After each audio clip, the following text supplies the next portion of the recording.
नमस्कार दोस्तों। मैं हूं शिशिर सिंह चौहान और आपका बहुत बहुत स्वागत है आपके ही अपने न्यू बॉर्न यूट्यूब चैनल जिसका नाम है गुरुकुल। नाम बहुत सिंपल सा है, गुरुकुल। लेकिन अगर देखा जाए तो बहुत डीप मीनिंग है इसकी। राइट, तो ये भी कुछ गुरुकुल की तरह ही होगा। हम लोग यहाँ पे क्यों, अब मैं अपना आपको पहले बैकग्राउंड ज़रूर बताना चाहता हूँ। मैं एक कंप्यूटर साइंस बैकग्राउंड से ग्रेजुएट हूँ, पोस्ट ग्रेजुएट हूँ, और मैं मेरी पीएचडी भी कंप्यूटर साइंस बैकग्राउंड में ही है। मेरा इस चैनल को बनाने का जो उद्देश्य है वो ये है कि जो हमारा यूथ है, जो अभी बीटेक में है या एमटेक में है या फिर किसी गेट जैसे एग्ज़ाम की प्रिपरेशन कर रहा है या पीएसयू की प्रिपरेशन कर रहा है, तो उसको मैं जो है इस काबिल बना सकूं कि अगर वो उस एग्ज़ाम को दे तो उनको एटलीस्ट जो क्वेश्चंस आते हैं वो तो समझ में आने चाहिए। क्योंकि आजकल का टाइम ऐसा है कि हमें पेपर देने जाते हैं तो कुछ क्वेश्चन ऐसे होते हैं जो समझ में नहीं आते कि ये है किस सब्जेक्ट से। राइट। मैं इस चैनल पे आपको टेक्निकल से रिलेटेड बहुत सारे वीडियोस लाऊंगा जिसमें आपको बहुत अच्छी नई नई चीज़ें सीखने को मिलेंगी। और सबसे बड़ी बात ये होगी कि आपको जो मैं चीज़ें बताऊंगा वो रियल वर्ड से कनेक्ट करके बताऊंगा, जिससे आप उस चीज़ को फील कर सको। और फील करना बहुत ज़रूरी है। अगर आप सब्जेक्ट को फील कर रहे हो, किसी टॉपिक को फील कर पा रहे हो सच में, सो आपके सामने दिखाई पड़ रहा हो। अगर आप ऐसा किसी टॉपिक में आपने काम कर लिया, किसी सब्जेक्ट में आपने काम कर लिया, तो वो ज़िंदगी भर आपके याद रहेगा। राइट। तो जैसे बचपन में बताया जाता था ना, ABCD के लिए आपको बहुत डिफरेंट डिफरेंट आपके चीज़ें होती थी, उनको दिखाते थे, कहते थे बेटा ये देखो A B, वो विजुलाइज कराई जाती थी चीज़ें। राइट, इसलिए वो चीज़ हमें याद रहती थी। तो वो इस तरीके से मैं आपको कुछ जो भी सब्जेक्ट्स आपके कोर सब्जेक्ट्स हैं, मैं इस तरीके से बताने की कोशिश करूंगा आपको, रियल वर्ड से कनेक्ट करके आपको वो चीज़ें याद रह जाए। और ये बहुत अनकन्वेंशनल टाइप का मेथड है मेरा मेरा इस यूट्यूब चैनल में वीडियो डालने का। एक्चुअली अभी मेरा नया चैनल है तो अभी पूरा सेटअप तो हो नहीं पाया, बट मैं रह भी नहीं पा रहा था कि मैं ऐसे बैठा रहूं जब तक सेटअप ना मेरा कंप्लीट हो। तो मैं सोचा कि क्यों ना शुरू किया जाए, देखा जाएगा यार। आप साथ रहोगे तो सब कुछ पॉसिबल है। ठीक है, धीरे धीरे सेटअप भी हो जाएगा, कोई प्रॉब्लम नहीं है। मैं शॉर्ट्स भी 2-3 डाला क्योंकि मुझसे रहा नहीं जा रहा था, लेकिन अब कब तक शॉर्ट्स डालता रहूँ। एक एक फुल पैकेज्ड वीडियो भी होनी चाहिए।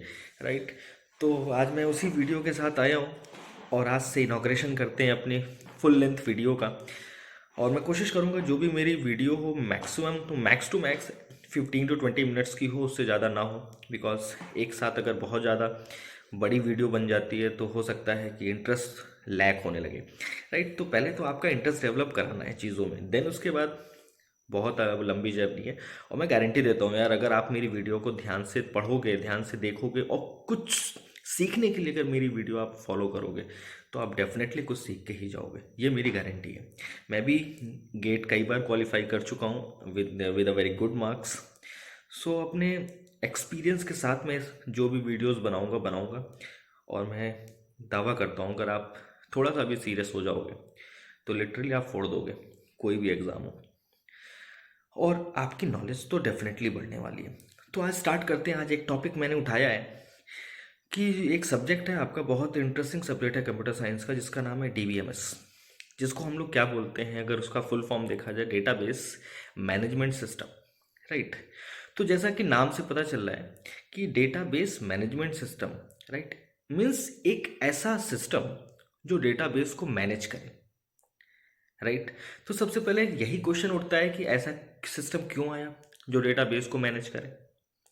क्या पहले ऐसा कोई सिस्टम नहीं था जो डेटाबेस को मैनेज कर पाता था? तो खैर वहाँ तो बन जाने से पहले सबसे पहले आते हैं कि जो डेटा है वो क्या होता है। जैसा कि मैंने एक शॉर्ट में आपको दिया भी है, शॉर्ट्स जो बनाए थे, कि डेटा और इन्फॉर्मेशन में क्या डिफरेंस है। अक्सर हम लोग बोलते हैं कि 4 GB डेटा, तुम्हारी 4 GB data, 5 GB data, 6 GB data. ये भी बोलते हैं कि तुम्हारी ये इन्फॉर्मेशन करेक्ट नहीं है, तुम्हारी वो इन्फॉर्मेशन गलत है। राइट। तो इनका मतलब क्या है, डेटा और इन्फॉर्मेशन में क्या डिफरेंस होता है? तो कई बार इंटरव्यूज में क्वेश्चन पूछे जाते हैं, मेरे से भी पूछा गया था कि what's the difference between data and information. Right. बहुत लोग इस चीज़ को गलत बताते हैं। अब मैं आपको आज बताता हूँ कि इन दोनों में डिफरेंस क्या है। सपोज मैं आपको कोई सब्जेक्ट पढ़ाने आया हूँ, सपोज DBMS की ही बात ले लेते हैं। मैं आपको DBMS पढ़ाने आया हूँ। राइट। अब हो सकता है मैंने भी कहीं से तो ऑब्वियसली पढ़ा होगा। राइट। किसी बुक से पढ़ा होगा या किसी रिपोजिटरी सिस्टम से पढ़ा होगा, लाइक यूट्यूब और डिफरेंट डिफरेंट चैनल्स हैं जिनके थ्रू मैंने भी पढ़ा होगा, राइट। तो मैं एक बुक का एग्जांपल ले लेता हूँ कि मैंने किसी बुक से पहले डीबीएमएस पढ़ा, उसके नोट्स बनाए, उसके बाद मैं आपको पढ़ाया, फिर आपने अपने नोट्स बनाए होंगे, राइट। तो जिस बुक से मैंने पढ़ा वो बुक मेरे लिए क्या होगी, डेटा होगी, राइट। और उस बुक को पढ़ के मैंने अपने नोट्स बनाए, अपने अकॉर्डिंग बनाए, वो नोट्स मेरे लिए क्या होगा, इन्फॉर्मेशन होगी, राइट। उस बुक से लिए हुए डेटा से क्या मुझे लग रहा है कि मेरे लिए यूज़फुल है, वो मेरे लिए क्या होगी, इन्फॉर्मेशन होगी, राइट। अब मैंने आपको पढ़ाया, अब आपके लिए जो चीज़ मैंने पढ़ाई वो आपके लिए क्या होगी, डेटा होगी, राइट। या जो कह सकते हैं जो मेरे नोट्स हैं वो आपके लिए क्या होंगे, डेटा होंगे।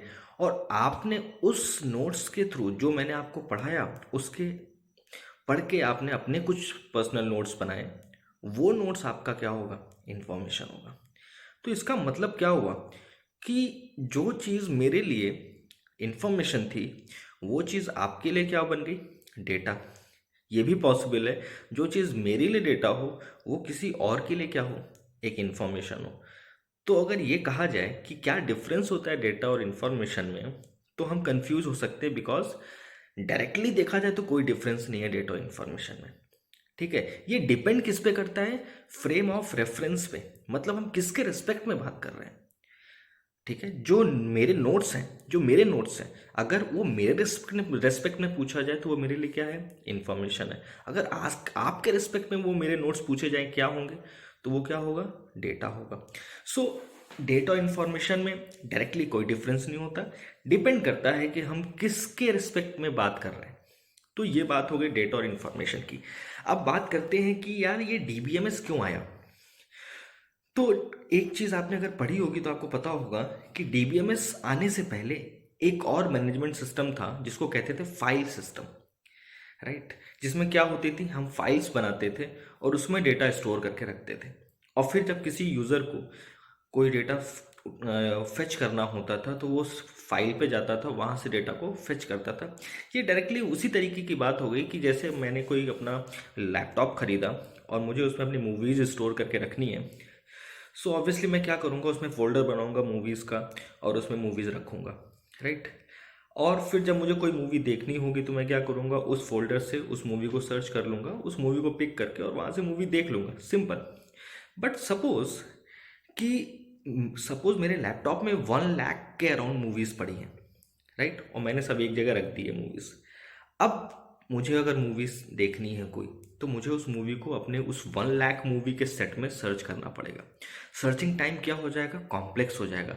जहाँ सिर्फ पहले मेरे पास 50 मूवी हुआ करती थी और मैं उसको डायरेक्टली सर्च करके और अपनी रिक्वायर्ड मूवी को ले लेता था और उसको देखने लगता था, वहाँ पे मुझे अब 1 लाख मूवीज़ के सेट को सर्च करना है। मीन सर्चिंग स्पेस हमारा बढ़ गया। जब सर्चिंग स्पेस बढ़ जाता है तो एग्जीक्यूशन टाइम अपने आप इंक्रीज करने लगता है सिस्टम का, क्योंकि आपको एग्जीक्यूशन के लिए वेट करना है। पहले तो आप सर्च करोगे, उसके बाद आप उसको एग्जीक्यूट करोगे, राइट। तो एग्जीक्यूशन टाइम अपने आप ऑटोमेटिकली क्या हो जाएगा, इंक्रीज कर जाएगा। और जैसा कि आपको पता है कि आज का जो सिनेरियो चल रहा है, राइट, वहाँ पे डेटा की सबसे ज़्यादा डिमांड है।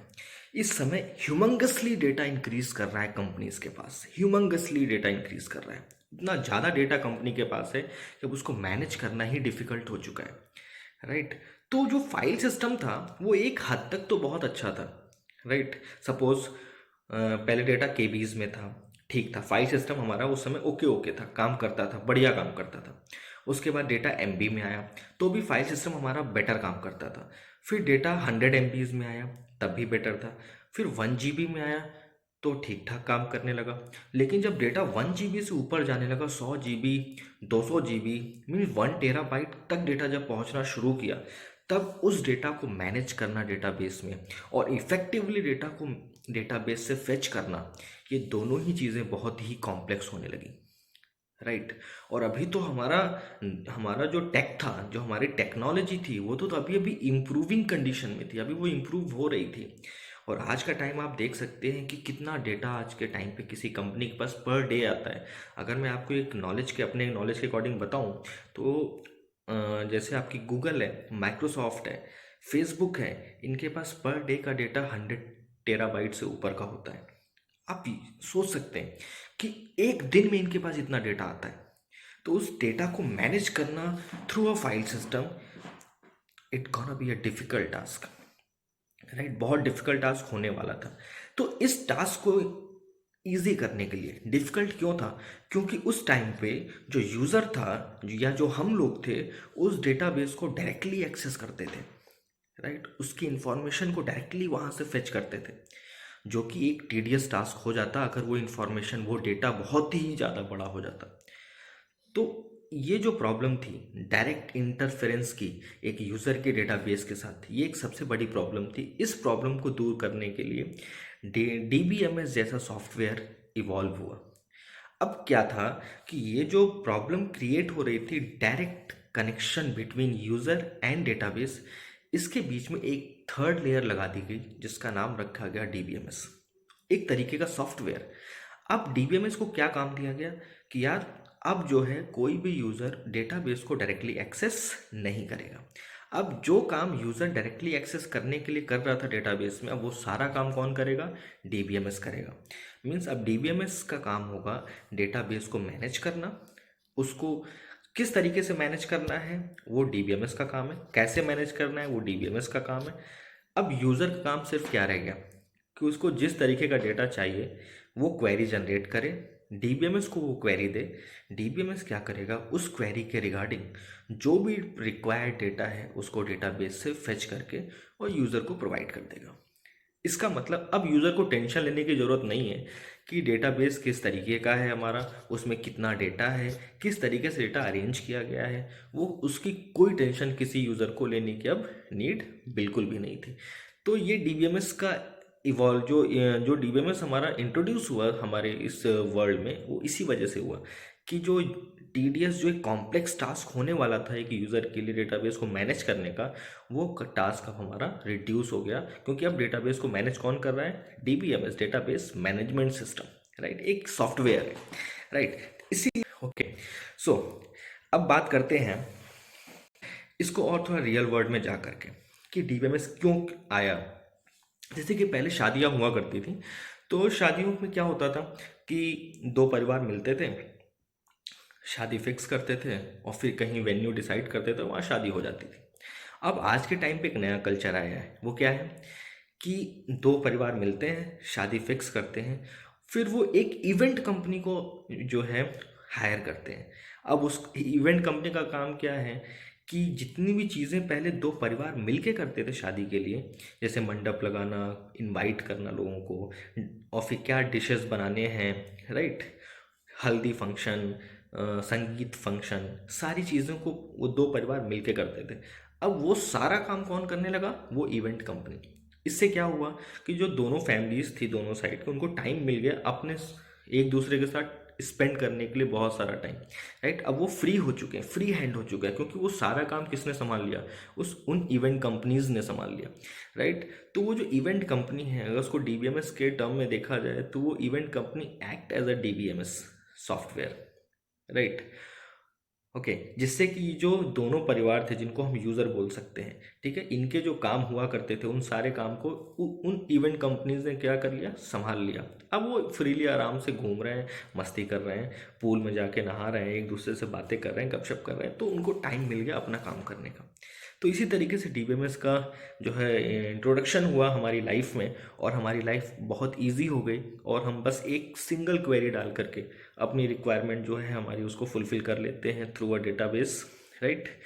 सो आज का सेशन यहीं पे एंड करते हैं, फिर मिलेंगे हम लोग एक नए शेड्यूल्ड सेशन के साथ और एक बहुत इंटरेस्टिंग टॉपिक के साथ, या तो DBMS से होगा या फिर ऑपरेटिंग सिस्टम से होगा। अभी मैं दो सब्जेक्ट लेके चलूँगा, एक DBMS एक ऑपरेटिंग सिस्टम, दोनों के पैरेलली वीडियोज़ आएंगे आपके पास। और अपना प्यार थोड़ा सा दिखाइए मुझे, मेरे चैनल को लाइक करिए, इस वीडियो को इस वीडियो को लाइक करिए, मेरे चैनल को सब्सक्राइब करिए, और वो जो घंटी बेल क्या कहते हैं उसको, घंटी बोलते हैं ना, या उसको दबा देना, ठीक है, जिससे कि मैं जब भी कोई वीडियो डालूँ तो आप जो है उस वीडियो को सबसे पहले देख सकें। अभी तक मैं लोगों के वीडियोज़ में ये चीज़ें सुनता था, मुझे बड़ा अजीब सा लगता है, मैं खुद अब ये चीज़ें बोल रहा हूँ, बट क्या करूँ, आप तक पहुंचना है और आपको अपनी नई नई चीज़ों को दिखाना है, अपनी वीडियोस को दिखाना है, तो भाई एक बोलना पड़ेगा। तो प्लीज़ मेरे चैनल को लाइक सब्सक्राइब करिए, शेयर करिए वीडियोस को, और मेरी सारी वीडियोस को लाइक करिए। और आप कमेंट करके मुझे बता सकते हैं कि क्या चीज़ें और इम्प्रूव मुझे करनी चाहिए। बाकी जो सेटअप है वो मेरा रेडी हो रहा है। उसके बाद फिर हम फुल फ्लेज्ड एक क्लासरूम टाइप के सेटअप में आ जाएंगे, जहाँ पे मैं आपको बोर्ड के साथ, फिर कभी कभी आपको मैं प्रेजेंटेशन के थ्रू चीज़ें बताऊंगा, समझाऊंगा, और बहुत इंटरेस्टिंग होने वाला है आगे का टाइम। राइट, तो उसकी चिंता मत करिए। आज ये पहला वीडियो था, तो मैं सोचा आप लोगों से बातें कर लूँ और देखूं जरा कि क्या रिस्पॉन्स आता है। तो दिल खोल के लाइक करिए, सब्सक्राइब करिए चैनल को, और शेयर करिए वीडियो को, और अपना प्यार ऐसे बनाए रखिए। और जो भी गलतियां मेरे से हो रही हैं, क्योंकि फर्स्ट टाइम है, तो उसको प्लीज़ कमेंट में बताइए। कुछ अच्छा लग कर रहा हूँ, कुछ अच्छी चीज़ें बताया, तो उसके लिए भी प्रोत्साहन दीजिए मुझे कमेंट्स में। तब तक के लिए जय हिंद।